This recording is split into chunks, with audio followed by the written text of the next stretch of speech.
Ndabashimiye mukomeze kuba mwagira ibihe byiza mwe mukurikirana Master G TV nk'ibisanzwe. Ese wari uzi ko gukoresha YouTube cyane byica batiri ya telefone yawe?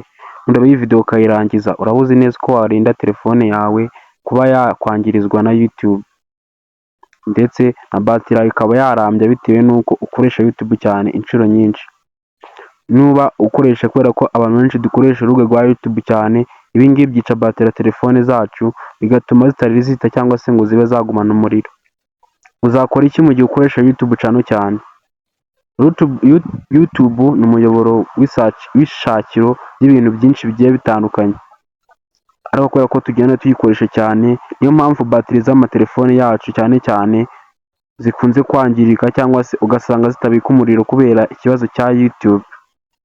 Icyo uzakora ni iki: uzaza kuri application yawe ya YouTube ukande uyigumisheho, nimara gukanda uzabona ahantu handitse ngo app info cyangwa se akamenyetso ka i ireba hejuru, ugakandeho. Numara kugakandaho ukaza muri settings za YouTube, uzabona amagambo agiye atandukanye, ariko yose uzayirengagiza, uza ahantu handitse ngo storage and cache. Nuza kureba hano storage and cache uzaza uhakande. Numara kuhakanda rero uzabona amagambo n'ubundi abiri ita clear storage and clear cache. Aya magambo yose uzahera kuri clear cache urikandeho, numara kurikandaho uze na hano kuri clear storage naho ube wahakandaho.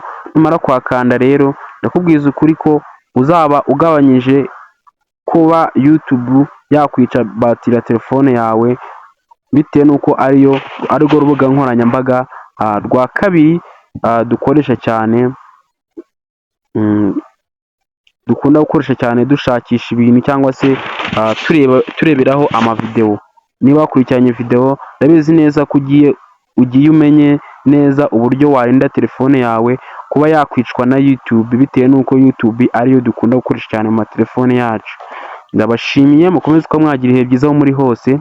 Iyi ni Master G TV nk'ibisanzwe, mukomeze kugubwa neza, duhurire muri tips zigiye zitandukanye zikurikira.